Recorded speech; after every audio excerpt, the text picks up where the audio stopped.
Las islas oceánicas se construyen desde el fondo del mar y esa construcción es continua en el tiempo de tal manera que cada vez las islas van siendo más elevadas. Eso hace que las islas tengan ya un vector de diferenciación en función de los vientos dominantes, como es el caso de los alisios, que ya generan una fallada húmeda y una fallada más seca.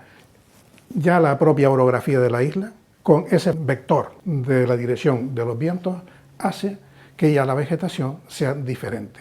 A eso le añadimos la influencia del mar, que ya establece un tipo de vegetación concreto a nivel de las costas. También el sustrato, por ejemplo, establece un tipo de vegetación, pero después también las islas no quedan tal como los volcanes las van construyendo, sino que sufren unos procesos, que es la erosión. Y la erosión hace que se generen unos barrancos espectaculares. En la isla de Gran Canaria tenemos además un factor geológico, porque está como dividida en dos tiempos. Un tiempo sur-suroeste, que casi coincide exactamente con el mismo vector de los vientos, que es muy antigua. Y luego una parte nueva. Esa parte nueva está menos excavada, aunque ya tiene algunos barrancos importantes, pero donde realmente se vuelve espectacular el paisaje es en la vertiente sur. Y a su vez nos vamos a encontrar con diferencias notables si el camino lo hacemos en verano o si el camino lo hacemos en invierno.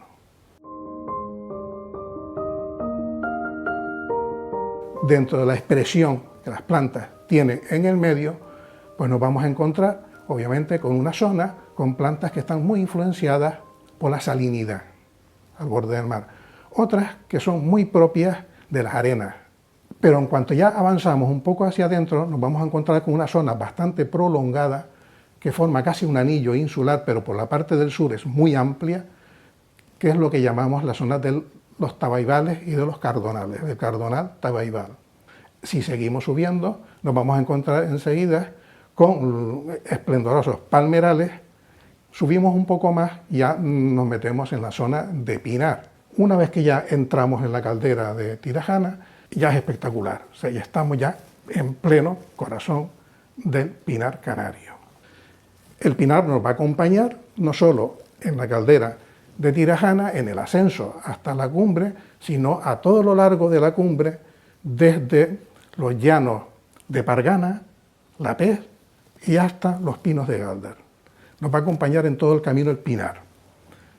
Una vez que ya rebasamos los pinares, sobre todo en el extremo norte, donde están los pinos, los famosos pinos de Galdar, vamos a entrar ya de lleno en lo que sería la zona potencial de la laurisilva. En esta zona destacan en el paisaje las dehesas, las llamadas dehesas. Estas zonas tienen en sus límites, en sus bordes, o en las zonas más escarpadas, dejan entrever esa flora que correspondería al Monteverde, pero también a otra flora que correspondería también a otro tipo de uso del terreno, como son los frutales, que normalmente están en los bordes de esas dehesas y que luego se acentúan más en cuanto bajamos un poco más, donde ya las dehesas casi desaparecen y se convierten en cultivos, en policultivos de medianía, donde ya los campesinos plantan poco de todo. Tendríamos que bajar todavía más, rebasar Olla Pineda, Los Silos o el Agasal, para encontrarnos otra vez con el termoesclerófilo que habíamos dejado en Fataga, que habíamos dejado en Arteara, y ya poco más estaríamos ya entrando en las calles de Galdar.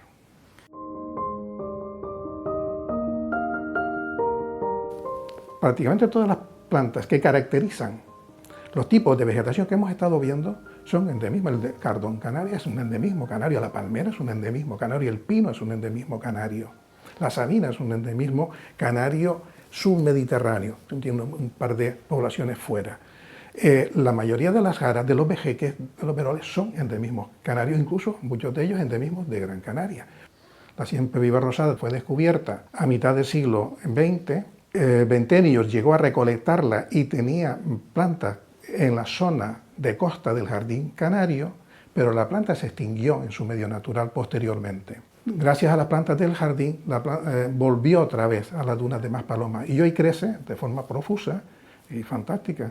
O sea, ha sido como una vuelta otra vez a su medio natural. Si disfrutando del palmeral de Arteara esparramamos un poco más la vista y nos fijamos en las laderas y sobre todo en los paredones, allí existe una de las poquitas poblaciones, y hoy individuos, porque casi no se puede hablar de población, de nuestro drago, endemismo exclusivo de Gran Canaria, del drago de Gran Canaria. Cuando pasamos el Paso de la Plata, prácticamente todas las plantas que crecen en el risco, todas, o son endemismos de Gran Canaria o son endemismos canarios. Tiene que ser un pateante muy interesado, muy avivado para poder absorber la riqueza que va a encontrar durante el camino. El pino canario. El pino canario es una especie extraordinaria. Dicen que ya estamos plantando demasiados, que ya son muchos, pero todavía hay zonas que son potencialmente propias para el pinar canario. El pino es tan extraordinario que ya no solo es la cuestión de contra los incendios, de poder rebrotar, característica casi única. Hay dos especies más muy alejadas que también lo tienen, pero constituye una excepcionalidad extraordinaria que una especie del tamaño de un pino, que puede llegar a los 60 metros de altura y tener troncos de metros de diámetro, se haya desarrollado y sea exclusiva de un archipiélago tan pequeñito como las Canarias. Y a veces no nos damos cuenta de eso. Cuando pasamos ya al otro extremo, a la zona potencial de la laurisilva, nos encontramos con algún laurel, endemismo macaronésico, algún barbusano, endemismo macaronésico, pero después también otra serie de plantas que, interesantes también para las comunidades, porque pueden tener otros usos, como el algaritofe, la niota, etcétera, etcétera, o incluso el propio almácigo, que ya como dijimos antes, lo vamos a encontrar un poquito más abajo.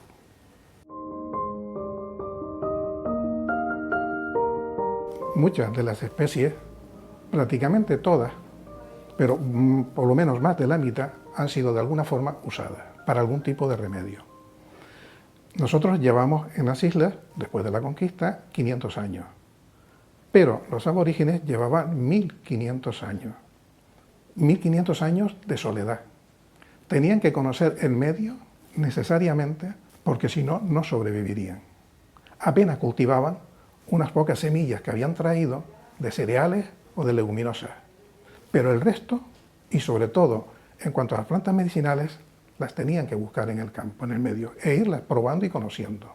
El bagaje de conocimientos que tendrían en el momento de la conquista, enorme, pero desgracia de la vida se perdió prácticamente todo.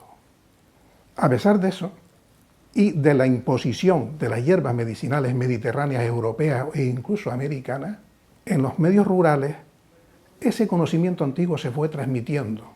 Estaba prohibido, pero se fue transmitiendo poco a poco. Y la gente de los campos aprendió a conocer cómo muchas de las especies con las que se encontraba en su entorno servían para algo. Y fueron distinguiendo para qué servían. Para los catarros, para la gripe, para los resfriados, para los estreñimientos, etcétera, etcétera. Para las heridas.